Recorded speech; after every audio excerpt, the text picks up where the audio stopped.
Okay, I'm Mike Morgan, co-owner of the Morgan Ranching Company, Diamond D Ranch, and Diamond D Beef.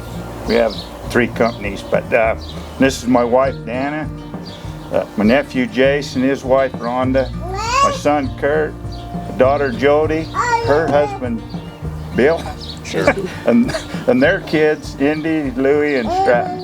So that's okay. But there's a lot more of us. There's a lot more family that aren't here.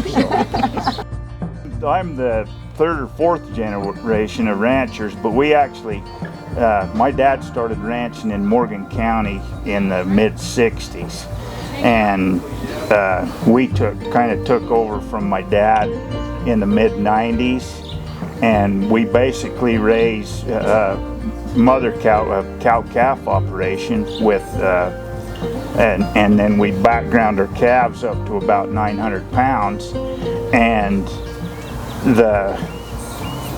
with the development and stuff going on around here and stuff, we could see that we weren't going to be able to run a big herd of cows. We've been running 700-800 cows, and so we could kind of see the future wasn't going to allow us to run that many cows. So that's where the beef thing came in. We thought we could cut that cow herd down manageable and make more money with less cows by finishing cattle and selling them as local raised beef. And that we started that about 2.5 years ago. First off, it's local raised, which is a big thing to everybody. There's not much freight in these, so it's environmentally friendly, because these cattle don't have to go very far. There's not a lot of trucking in them and things like that, which is a big thing nowadays, expense-wise and environmental-wise. So that's a incentive to buy local. And then, as we talked earlier, the consistency of this. We've learned how to raise and feed a consistent product, and when you buy our beef from Bingham's, you know what you're getting. They're raised on grass with their mamas all summer long, and then we pull them off their mamas in the fall usually, and put them in on a growing ration, and they're not fed a main grain diet until right towards the end, when we get them in the finish ration. The cattle are weighed every month, so we know where they're at. So I have the cattle that are ready to go. I know which ones are ready by the weights, and we just hit them at a certain weight to hit what the consumer wants. All the feed that goes into our cattle is raised, not 100%, but probably 75–80% of it's raised right here. We raise ourselves. Our cattle are fed hay and corn silage on a growing ration, and we raise pretty well all our alfalfa and corn silage. We do have to buy some grain.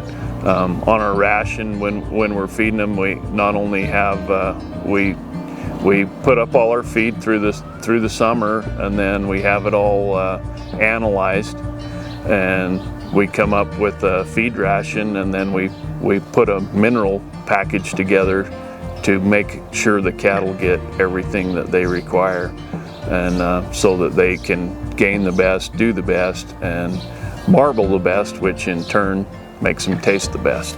So everything is on a balanced ration, and like I say, most of that feed is raised right here on our own ranch.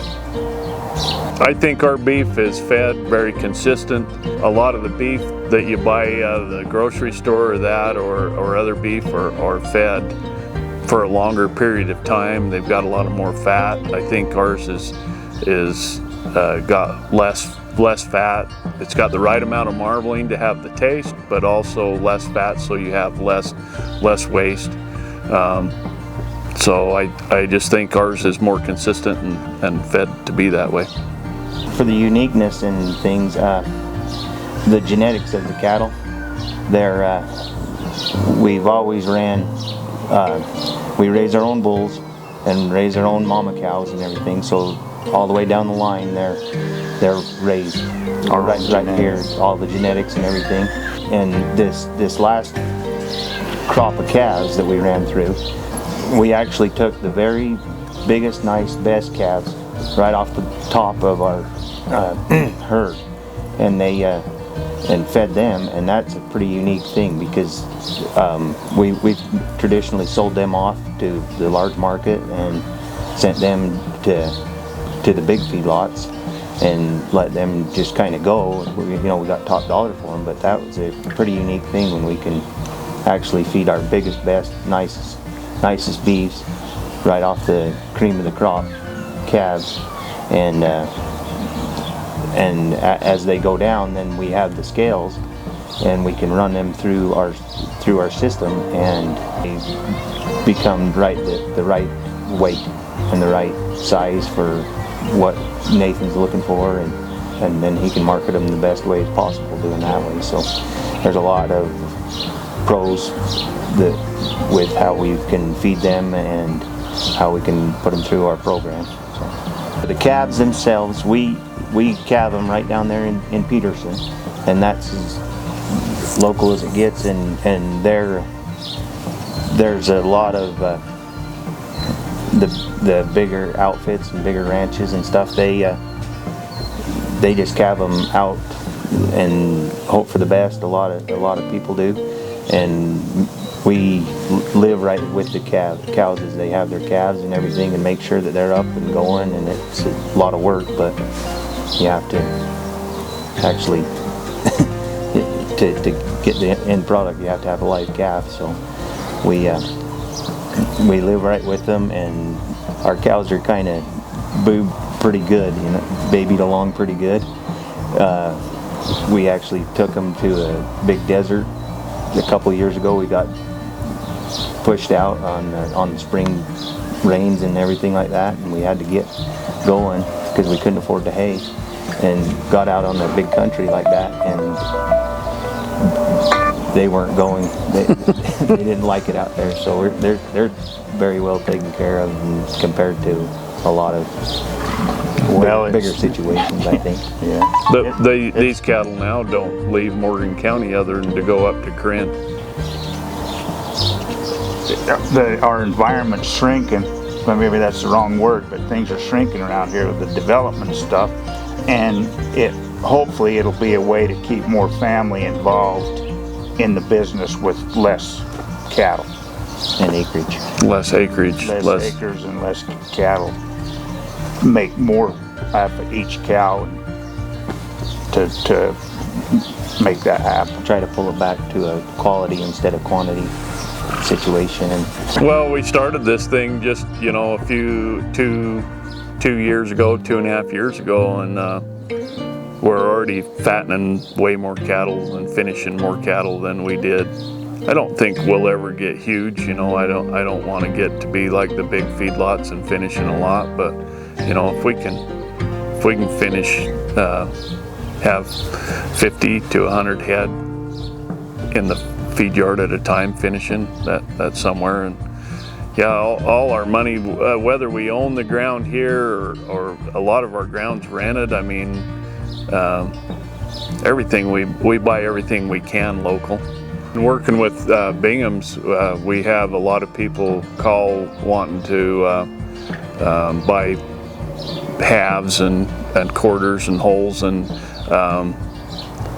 especially with the COVID thing, everybody's, we deal with other processors, but the majority of them want to deal local. They want to stay local, want to deal with Bingham's, and they'll wait because he's got a huge waiting list, and they'll wait for him. So it's a big thing to stay local with a lot of people. But when we first met with Nathan, that's his comment. That we said, what weight do you want these? What do you want? How do you want them fed? And he said, all I can tell you is I want them consistent, and that really hit, And he says, I don't know how to feed cattle. That's your job. So, but that's what's hit me, and that's what we do. So that's what we really strive for. And that's been a big thing with the harvest dates and everything, trying to get in with the COVID and everything. If you don't have them ready, I've just canceled some spots because if they're not ready, we don't send them. You know, we want them the same, and that's what we hope that Nathan's getting, is the consistent carcasses that he asked for way back when we first started this.